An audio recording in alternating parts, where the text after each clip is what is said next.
বাংলাদেশ ছাত্র ফেডারেশন নারায়ণগঞ্জ জেলার সংগ্রামী সভাপতি বৈষম্য বিরোধী ছাত্র আন্দোলনের সমন্বয়ক ফারহানা মালিক মুনাকে বক্তব্য রাখছেন। ফারহানা মালিক মুনা।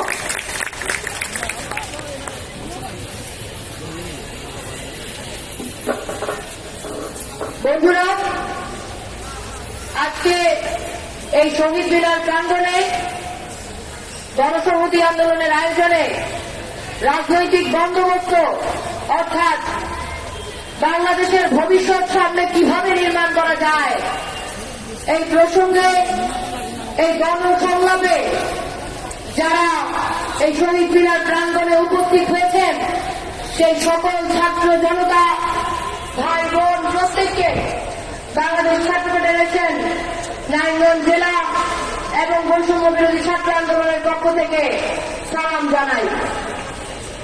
বন্ধুরা, ইতিমধ্যেই বক্তারা স্পষ্ট করেছেন আজকের এই গণসংলাপের উদ্দেশ্য কি। আমরা বন্দুকের নলের সামনে দাঁড়িয়ে বাংলাদেশের ছাত্র জনতা এক গণ অভ্যুত্থানের মধ্য দিয়ে গত 5 আগস্ট এই বাংলাদেশ থেকে প্র্যাকটিসদেরকে বিতাড়িত করেছি। কিন্তু আমরা দেখছি যে এই প্র্যাকটিকালি যে কাঠামো সেই কাঠামোর কোন পরিবর্তন সেখানে লক্ষ্য করা যায়নি। আমরা বলছি যে কোন ব্যক্তির পরিবর্তনের মধ্য দিয়ে বাংলাদেশের ব্যবস্থার পরিবর্তন করা সম্ভব হচ্ছে না।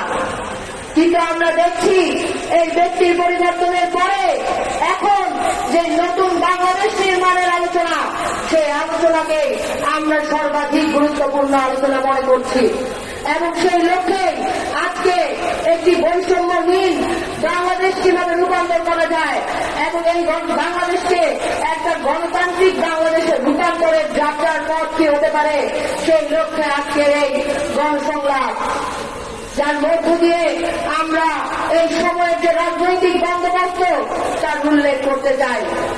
আমরা বলছি যে গত 15 বছর যাবৎ নয়, শুধুমাত্র গত 53 বছর যাবৎ বাংলাদেশের ক্ষমতায়নে যে একচেটিয়া কাঠামো আমরা দেখেছি সেই কাঠামোর আমরা পরিবর্তন করতে চাই।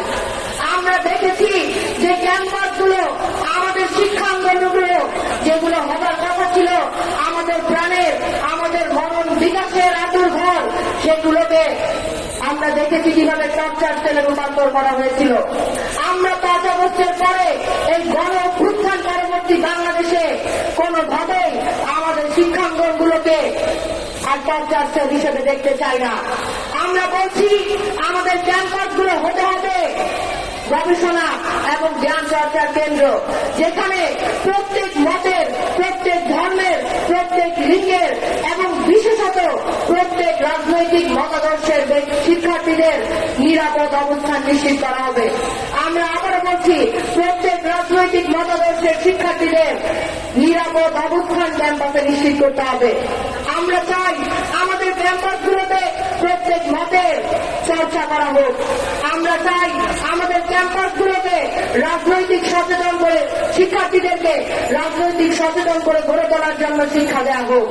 আমরা বলছি আমাদের ক্যাম্পাসগুলো হবে এমন এক কারখানা যেখান থেকে শিক্ষার্থীরা এই বাংলাদেশি নয়, শুধুমাত্র বৈশ্বিক রাজনীতি সহ বৈশ্বিক জ্ঞান ভান্ডারের সাথে পরিচিত হতে পারবে। আমরা বলছি আমাদের ক্যাম্পাসগুলো হবে আমাদের প্রাণকেন্দ্র, যেখান থেকে শিক্ষার্থীরা এই পুরো বিশ্বের সাথে পরিচিত হবার মতো নাগরিক, বিশ্বের সাথে পরিচিত হবার মতো মানুষ হয়ে গড়ে উঠবে।